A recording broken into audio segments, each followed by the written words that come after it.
Have you ever experienced a moment where you encountered something so vast or beautiful that you could not grasp it?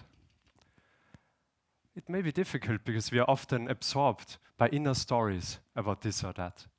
So, to begin, let's take one conscious breath to be here and to notice what happens in and around us.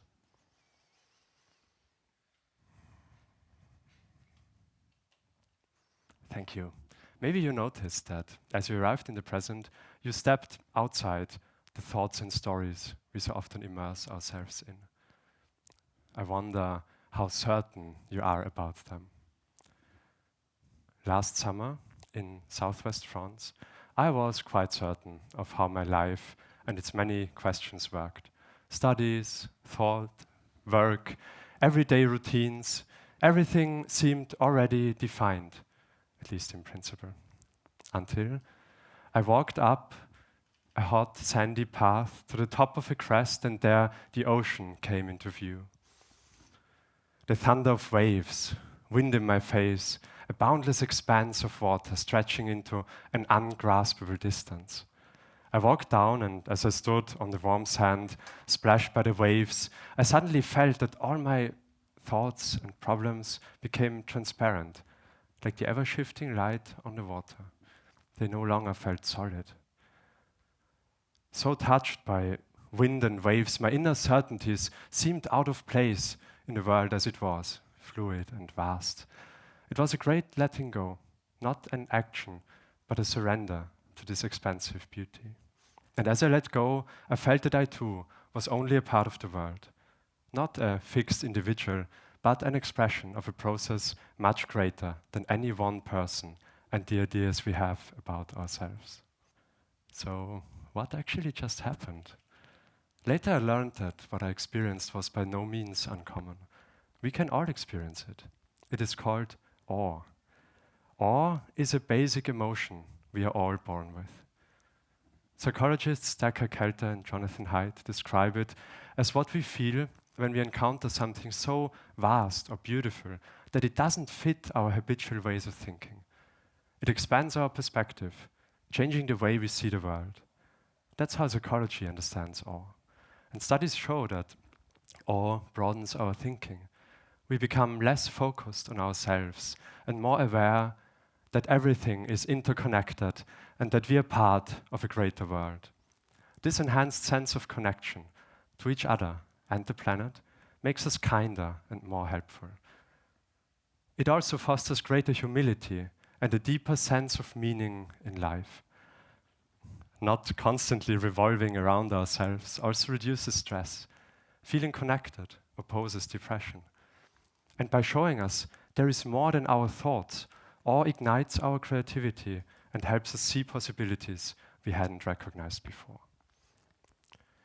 If awe can expand our thinking, helping us see problems differently, it can also help us find new responses to our challenges. Often we miss solutions because our habitual way of thinking makes us overlook them. Bilalic and colleagues demonstrated that expert chess players missed sometimes better moves if a more familiar but worse one was available, and this reduced their performance to that of novices. And this effect is even more important when many people are involved. According to system theory, every human system is rooted in how we think and understand reality. That partly explains why it's so hard to bring about change in the face of crises like ecological breakdown, inequality, and authoritarianism. Altering these systems requires changing the foundational assumptions on which they are based. And when we are very sure and caught up in our thoughts of how the world works, it becomes difficult to question those assumptions. Let me give you one example. For decades, people working in psychology, sociology, and other fields have been demonstrating the beauty that lies in human nature. Their studies reveal that most of us find joy in contributing to one another's well-being, that beyond a certain point, money no longer affects our happiness, and that when physical needs are met, social connection becomes the most important factor for health, happiness, and longevity.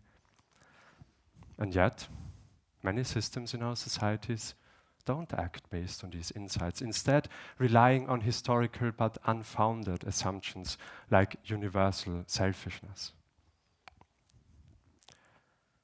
But when we use the power of awe to step outside our habitual assumptions, we may discover that we and the world have more possibilities than we tended to believe. Can we imagine what it would look like if our economies were designed to fulfill also our non-material human needs, like purpose and connection? If our democracies were based on our joy in caring for each other? And if our decisions were guided by an understanding of our interconnectedness? Big questions. I don't know the answer. And maybe that's the point. Awe is not a shift from one narrow frame to another. It opens our thought so we can tap into all the existing potential and develop new answers together. And the good news is, all of us are born with this ability. Awe is how we deal with the insight that our habitual thoughts and stories do not encompass all of reality. And it is available to us every day. Next time you see a cloud, an old tree, a flower, or the sparkling, thundering ocean, allow them to carry you along out of your habitual thoughts and into a world that is much greater and holds more possibilities than we can ever comprehend. And then, maybe, this opening shows us that we too have more potential than we tend to believe. It is this potential, innate yet often overlooked, that can open doors to solving global challenges. What might become possible if we let awe guide us into this vast and beautiful unknown that lies beyond what we usually assume? Thank you.